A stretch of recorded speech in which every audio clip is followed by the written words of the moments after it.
So once I so once I got to college, um, I was supposed to be an MT, but I had a best friend. You know that peer pressure. You got to go to school with me. We got to go to school together. That type of mentality. So once I got to TSU, I ended up staying, and she ended up leaving.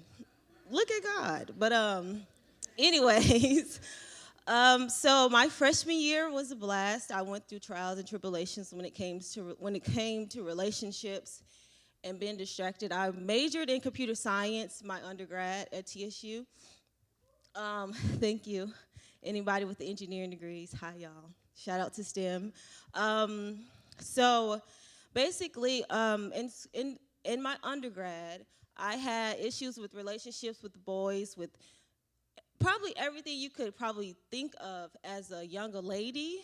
I probably went through it in my undergrad. And that's when I really found God. Um, throughout my, thank you, throughout my relationship that I was in, I wouldn't say it was bad. It started off good, and ladies, men change.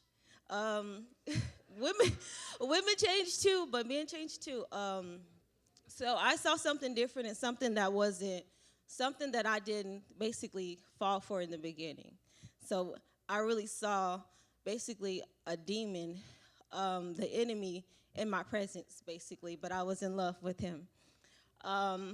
So once I once I graduated from school, I ended up coming on through my undergrad.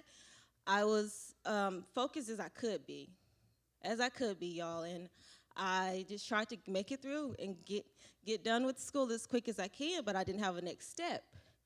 So I went to work in the industry for a while. I was a software engineering associate at Accenture for 8 months after graduation, literally 8 months. And I would drive to work stressed. I never went to work stressed. Like, it just hurt me to just drive to a place where I wasn't able to be creative, a place where I wasn't able to use the tools and the talents that God blessed me with. So I just prayed about it. I was like, Lord, I think I'm going to have to go to grad school. So he put in my mind one day when I was at work stressed out, he was like, yeah, you have to go to grad school now. So, y'all, I don't know how I got in grad school with a 2.5, but I got in there. I got in there, and I'm thankful for it. I don't know, but that goes back to the favor that I have in my department within my professors. I have built a huge relationship with the entire engineering department at TSU. I call myself the poster child of engineering, because I don't see it as if it's me being out there. I'm putting out the education of STEM for students to see it, and I just so happen to be me.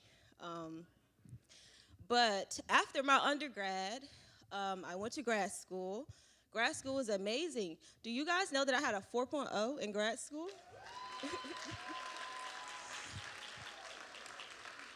um, so once grad school started going for me, I was more focused than ever. And that's when I developed, and God really chose me to be who I am today. I don't see, I love you, Sister Pearl. But so back to my testimony. So I'll go to the short part of it. I was struggling with my next steps. I wanted to go to Japan and study my PhD. But Cathedral won't let me leave. Bishop won't let me leave. Misha won't let me leave. Engineering department will not let me leave either. So I was blessed with a teaching opportunity at my university. I will be a full-time instructor.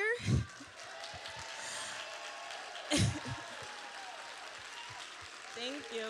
Thank you, thank you, thank you. Thank you. Woo. So, thank you for that. One more, ladies and gentlemen. All right, let's talk about how good God is. So, with that full-time instructor position in the computer science department, I also told the engineering department about me wanting to go to Japan for my PhD. So I ended up getting an email from the dean of engineering, And he offered me an opportunity to have a full paid fellowship at the university and at Tennessee State University in engineering to get my PhD and start teaching at the university. Now, ain't God good? He is awesome. He is awesome, y'all. I promise you, he is. He is. Speaking to the young ladies in my generation, God is awesome. And the only thing that I can honestly tell you guys is to depend on him for everything. Everything. No matter what you're going through, the good, the bad, the ugly, you thank him and you depend on him. And you ask him to just lead you out of that stuff. And you read your Bible and you stay in it. And you live Proverbs, because that's my favorite book. And I thank you guys for it. And I just love my church. And I really do. I honestly love everybody. Thank you. Thank you. Thank you, Bishop.